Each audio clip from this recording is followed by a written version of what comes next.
I adored your mother. I had a great deal of trouble with your dad, but I think you did too. In this book, if I succeed, you won't like my dad early in the book. But if I succeed with what I intended to do, toward later on, there's slowly his evolution.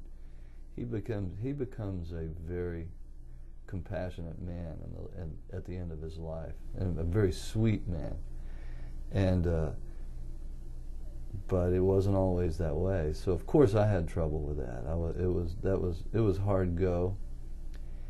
But for, somehow I intuitively knew, even as a young, growing boy, that this was a pretty spectacular man that I was lucky enough to have for a father.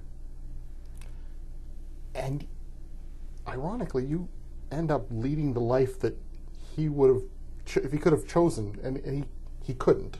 Yeah. Choose a life for himself. Or he didn't. Or he didn't. My father's a better singer than I. I mean, truly. My father wasn't. He was not a writer. My mother would have been the writer. My mother was a storyteller. Between those two, my father was a singer, a beautiful singer, had a lovely voice, and he knew a lot of songs. But for some, I think a lack of education and the Great Depression really did imprint him with this notion that he had to hold some kind of job, that he couldn't just throw it all away and go off and seek fame and fortune, behind that voice of his. Oddly enough, it was my editor who read the manuscript that I first gave him, and he said, what I like about this book is that it's not about your career, but don't you realize that you have the career that your father wanted? And I said, and I had not thought about it. Hand over my heart. And it was my editor, Gary John, who said, you need to really frame that. You don't have to spend a lot of time on it, but you have to frame this, because later on my father mentions Emmylou Harris on his deathbed. So I needed to frame for the reader why he would know that, why he would make reference to Emmylou as a friend of mine. And so that was when I started to consider, wow, I really did. I had the career that he always wanted for himself. It just hadn't occurred to me. His deathbed turns out, well, he's dying, but he kind of has this, he comes back on for a curtain call. Oh, yeah. He does. He does. He makes a curtain call. It was bizarre. It was. I arrived, I'd been on tour in England, and I arrived back, and my mother said, you need to get her, and I got there, and by the time I made it down to Baytown, this little hospital east of Houston, he's on life support, and his legs have turned blue, and the doctor says he's done, And I guess somehow he sensed that I was there or something, and he because I went over to him and I said, hey, Dad, I said, I love you, go on wherever you gotta go, it's gonna be okay. I love you. I really love you.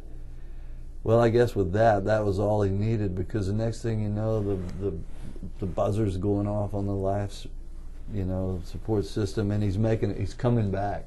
He does make a curtain call. He comes back, and we spent 4 days. The doctor just said, look, let's take all of this stuff off, and let's take the life support off, and we'll give you a private room, and you can. I was kind of become a minor celebrity at the time, so the hospital was happy to have me there, and they gave us a private room and said, the nursing staff will be here if you need them. So we spent 4 days kind of having a goodbye party for him. It was a great curtain call that he made. He came back, and his death scene is really very beautiful experience, moving experience. been lucky enough to be present for the birth of my 4 children and literally present for the deaths of my mother and father. Literally in the in the bed with them, and both experiences are equally beautiful to me. Near the end of the book, you take her to a Roy Acuff concert where your parents had met at one. Because now you know these people, you're backstage. He had a dressing room backstage at the Grand Ole Opry, and I was performing there. So I took her in to meet him, and she told him the story about how she met the love of her life at his concert at the Buchanan High School Gymnasium in Western Tennessee.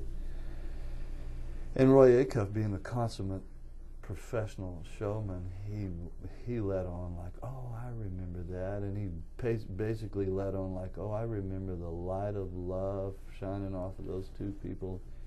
He just camped it up, and she just floated out of there. It was he played to her beautifully. It's like, I will love Roy Acuff forever because he just played to that girl.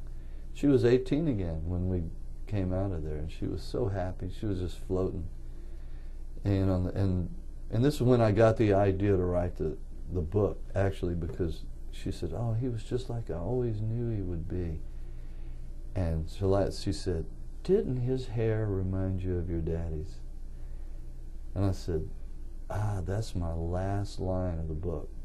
The book is Chinaberry Sidewalks, a memoir. I've been speaking with the author, Rodney Crowell, and Chinaberry Sidewalks is published by Knopf.